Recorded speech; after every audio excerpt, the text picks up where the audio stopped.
اعوذ باللہ من الشیطان الرجیم بسم اللہ الرحمن الرحیم رب اشرح لی صدری ویسر لی امری واحلل عقدۃ من لسانی یفقہوا قولی۔ بغلی یا صندوق کی قبر بنانا۔ جابر بن عبداللہ رضی اللہ تعالیٰ عنہ سے روایت ہے، انہوں نے کہا نبی صلی اللہ علیہ وسلم شہدائے احد سے دو دو آدمیوں کو جمع کرتے، پھر فرماتے ان میں سے کس کو قرآن زیادہ یاد ہے؟ جب ان میں سے کسی ایک کی طرف اشارہ کیا جاتا تو اسے لحد میں آگے رکھتے اور فرماتے میں قیامت کے دن ان لوگوں کے متعلق گواہی دوں گا۔ پھر انہیں خون سمیت دفن کرنے کا حکم فرمایا اور انہیں غسل بھی نہ دیا۔ جب کوئی بچہ مسلمان ہو جائے تو کیا اس کی نماز جنازہ پڑھنی چاہیے؟ نیز کیا بچے پر اسلام پیش کیا جائے؟ حسن بصری نے کہا جب والدین میں سے کوئی ایک مسلمان ہو جائے تو بچہ مسلمان کے ساتھ ہوگا۔ حضرت ابن عباس رضی اللہ تعالیٰ عنہ اپنی والدہ کے ہمراہ ناتوانوں میں سے تھے اور اپنے والد کے ہمراہ اپنی قوم کے دین پر نہیں تھے۔ اسی طرح فرمایا اسلام غالب رہتا ہے، مغلوب نہیں ہوتا۔ عبداللہ بن عمر رضی اللہ تعالیٰ عنہ سے روایت ہے، حضرت عمر رضی اللہ تعالیٰ عنہ نبی صلی اللہ علیہ وسلم کے ساتھ دیگر چند لوگوں کی میت میں ابن سیاد کے پاس گئے، یہاں تک کہ انہوں نے اسے کہا بنو مغالہ کی کھڑیوں کے قریب کچھ لڑکوں کے ساتھ کھیلتا ہوا پایا۔ ابن سیاد اس وقت قریب البلوغ تھا، اسے نبی صلی اللہ علیہ وسلم کی آمد کا علم نہ ہوا حتیٰ کہ اس نے اپنے دست مبارک سے اسے مارا۔ پھر ابن سیاد سے فرمایا کیا تو اس بات کی گواہی دیتا ہے کہ میں اللہ کا رسول ہوں؟ اس نے آپ کو دیکھا تو کہنے لگا میں گواہی دیتا ہوں کہ آپ ان پڑھ لوگوں کے رسول ہیں۔ پھر ابن سیاد نے نبی صلی اللہ علیہ وسلم سے کہا آپ اس بات کی گواہی دیتے ہیں کہ میں بھی اللہ کا فرستادہ ہوں؟ آپ یہ بات سن کر اس سے الگ ہو گئے اور فرمایا میں اللہ اور اس کے رسولوں پر ایمان لاتا ہوں۔ پھر آپ نے اس سے پوچھا کہ تو کیا دیکھتا ہے؟ ابن سیاد بولا میرے پاس سچی جھوٹی دونوں خبریں آتی ہیں۔ اس پر نبی صلی اللہ علیہ وسلم نے فرمایا تجھ پر معاملہ مشتبہ کر دیا گیا ہے۔ پھر نبی صلی اللہ علیہ وسلم نے اس سے فرمایا میں نے تیرے لیے ایک بات اپنے دل میں سوچی، بتا وہ کیا ہے؟ ابن سیاد بولا وہ دکھ ہے۔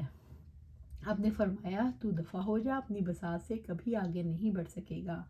عمر رضی اللہ تعالیٰ عنہ نے عرض کیا اللہ کے رسول مجھے اجازت دے میں اس کی گردن اڑا دوں۔ آپ صلی اللہ علیہ وسلم نے فرمایا اگر یہ وہی دجال ہے تو تم اس پر قابو نہیں پا سکتے، اور اگر وہ نہیں تو پھر اس کے قتل کرنے میں کوئی فائدہ نہیں۔ عبداللہ بن عمر رضی اللہ تعالیٰ عنہ سے روایت ہے، انہوں نے فرمایا اس کے بعد بھی پھر ایک دفعہ آپ صلی اللہ علیہ وسلم اور حضرت ابن ابی بن کعب رضی اللہ تعالیٰ عنہ کھجوروں کے اس باغ میں گئے جس میں ابن سیاد تھا۔ آپ چاہتے تھے کہ اسے کچھ باتیں سنیں قبل اس کے کہ وہ آپ کو دیکھے۔ چنانچہ نبی صلی اللہ علیہ وسلم نے اسے بائیں حالت دیکھا کہ وہ ایک چادر اوڑھے کچھ گنگنا رہا تھا۔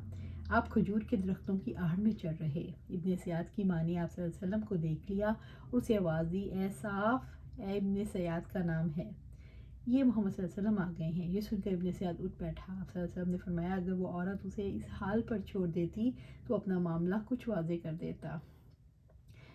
شعیب کی روایت میں زمزمہ کے الفاظ ہیں اور رفضہ کی جگہ رفسہ ہے۔ حضرت انس رضی اللہ تعالیٰ عنہ سے روایت ہے، انہوں نے فرمایا ایک یہودی لڑکا نبی صلی اللہ علیہ وآلہ وسلم کی خدمت کیا کرتا تھا، وہ بیمار ہو گیا تو آپ صلی اللہ علیہ وآلہ وسلم اس کی عیادت کے لیے تشریف لے گئے اور اس کے سرحانے بیٹھ کر اس سے فرمایا تو مسلمان ہو جا۔ اس نے اپنے باپ کی طرف دیکھا جو اس کے پاس بیٹھا ہوا تھا، اس نے کہا ابو القاسم صلی اللہ علیہ وآلہ وسلم کی بات مان لو، چنانچہ مسلمان ہو گیا۔ پھر نبی صلی اللہ علیہ وسلم یہ فرماتے ہوئے باہر تشریف لے اللہ کا شکر ہے جس نے لڑکے کو آگ سے بچا لیا۔ حضرت ابن عباس رضی اللہ تعالیٰ عنہ سے روایت ہے، انہوں نے فرمایا میں اور میری والدہ ناتواں لوگوں میں سے تھے، میں بچوں میں سے اور میری والدہ عورتوں میں سے کمزور تھیں۔ شعیب سے روایت ہے کہ امام ابن شہاب زہری بیان کرتے ہیں کہ ہر فوت ہونے والے بچے کی نماز جنازہ پڑھی جائے گی اگرچہ وہ زنا کی پیداوار ہی کیوں نہ ہو، کیونکہ اس کی پیدائش فطرت اسلام پر ہوئی، بشرطہ کہ اس کے والدین دونوں یا صرف باپ مسلمان ہو، اس کی ماں خواہ غیر مسلم ہو، اور یہ بھی شرط ہے کہ وہ بچہ پیدائش کے وقت چیخ مار کر رویا ہو۔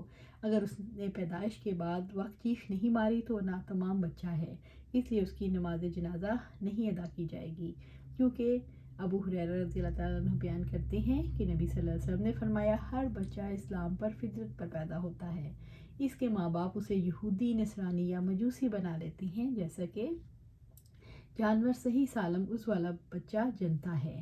کیا تم ان میں کوئی کان کٹا ہوا دیکھتے ہو؟ پھر حضرت ابو ہریرہ رضی اللہ تعالیٰ عنہ نے یہ آیت کریمہ تلاوت کی، یہ اللہ کی فطرت ہے جس پر اس نے لوگوں کو پیدا کیا۔